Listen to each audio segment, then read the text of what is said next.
A post-apocalyptic world overrun with vampires, werewolves, and cannibals. Oh my. If this sounds like a book you're interested in, stick around after the intro.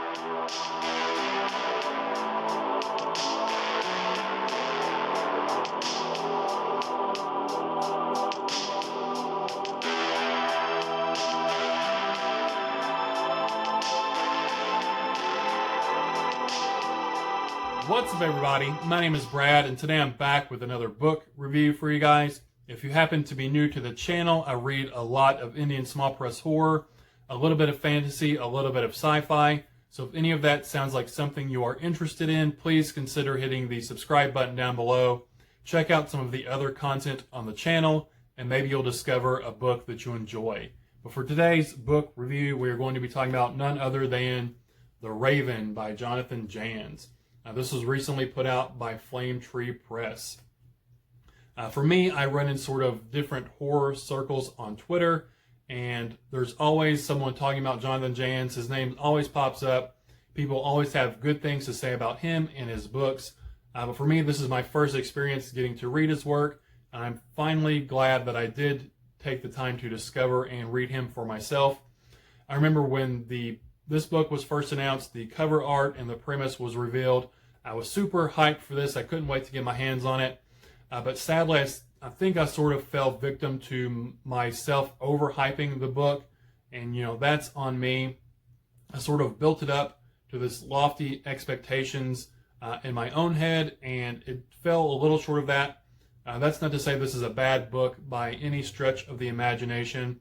I had just built it up so much in my head for what I was expecting, and it wasn't what I was expecting, and I think I was sort of let myself down, sort of overhyping it in my head. But again, that's on me, and that's not to say this is a bad book, by any stretch of the imagination. I still had a lot of fun while reading this one. So The Raven, it's a post-apocalyptic thriller fused with bits of horror and crawling with these mythological creatures such as vampires, werewolves, and so on. I'll let you, the reader, discover some of the other creatures that we encounter along the way. Some of them were quite fun, but I really enjoyed the sort of explanation, the loose science behind how all these monsters came to be in this world. And it was a fresh take on your otherwise sort of typical post-apocalyptic supervirus that is brought in to bring about the downfall of humanity. And I really enjoyed how the monsters and sort of their backstory and lore were all weaved together in this supervirus that was a bit different from your average, post-apocalyptic type of book. But speaking of humanity, I've said it before and I'll say it again, that humans for me are the scariest type of monsters or villains. Vampires and werewolves, they're all fine and dandy, but at the end of the day, at least for me, the most chilling, the scariest types of monsters are us humans. And I'm not sure if Janz, if this was sort of his intention or not, but the monsters in this book, all of them at their core, they're all human at the core. And I like that Janz sort of took it to the extreme, sort of externalizing these monstrous qualities that we have within us and turning that into these external things such as fangs and superhuman strength and whatnot. I just really sort of enjoyed that aspect. But at the end of the day, all the monsters in this book boil down to humans committing these heinous and atrocious acts against other humans. But some of them are just able to take on a monstrous form while they do that. And I really thought that was a sort of a slick little way to include monsters, but have it at the core still be this human on human, atrocities that are being perpetrated upon one another. So in this book, we're following a man by the name of Des McLean, and we're thrown right into this world about 2 years or so after this apocalyptic event has already occurred, and the world, it's already being roamed by all these savage, just bloodthirsty creatures already. Des, he is a man that is haunted by the failings of his past and the feelings that he has let down and failed the people that he loved and cared for the most. The plot here, it's pretty straightforward. It's pretty simple. Basically, Des is on a quest or a mission of retribution against the men who sort of a few months ago kidnapped his girlfriend by the name of Susan, and he's hell-bent on not failing another person that he's cared about, and he will do anything he can, no matter the cost, to find Susan, or at least find out the answers as to what happened to her. So we get to be along for the ride with Des as he traverses this dangerous and savage new world, either finding Susan herself or at least gleaning some answers as to what might have happened to her. But it's also a quest for personal redemption for Des as well. Death, it's a constant looming threat, sort of like this dark cloud looming over everything for Des in a world chock full of monsters, especially because Des himself doesn't have any supernatural abilities. In this world, he's called a latent, which is basically just a normal human with no other type of supernatural or special powers.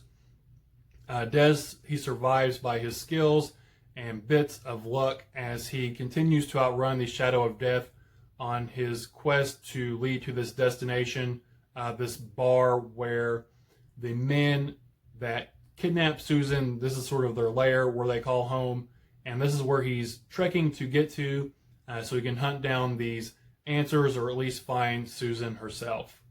Des finally reaches this destination that he's been trekking towards, this bar, this base, where the men who kidnapped his girlfriend Susan, they call this home. They've sort of staked their claim here.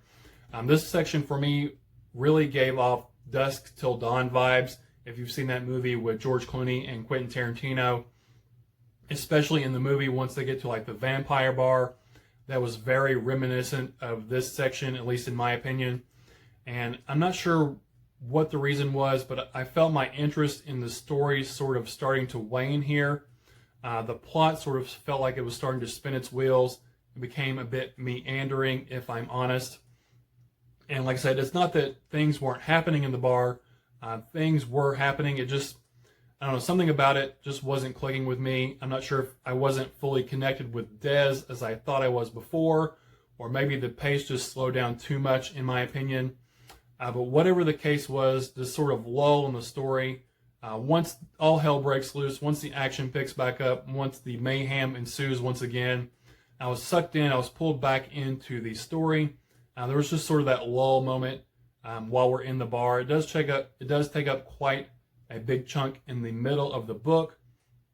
But once we got past that, I was along for the ride once again and was pulled back into the story. Overall, with The Raven, I would have enjoyed a bit more meat, no pun intended, since there's cannibals here. Get it? No. A bit more meat and substance to the actual narrative itself, but I did really find myself enjoying the time I spent in this crazy world that Janz has constructed for us.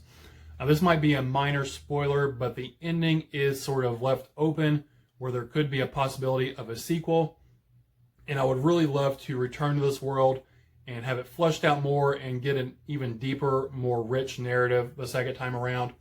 Janz's writing, it's well honed and just brings this fluidity to the page where all these action scenes and monsters, they felt real, and I could really picture them as if they were on the big screen in my mind.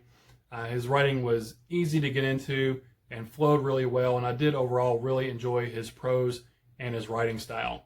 In closing, loaded with frenzied scenes of monstrous action and overflowing with viscera and gore, The Raven by Jonathan Janz sets a scorching pace while introducing us to a world dominated by monsters where only the strongest of wills survive. If you are into creature features, if you love vampires and werewolves, if you like post-apocalyptic tales, I think you'll have a lot of fun with this one. It was a fun sort of mashup between, those mythological creatures with this post-apocalyptic world that doesn't have zombies or something like that you would normally see in this type of story in it. I had a lot of fun with it overall. There was just that sort of lull a bit in the middle, and I would have liked a bit more depth to the narrative overall.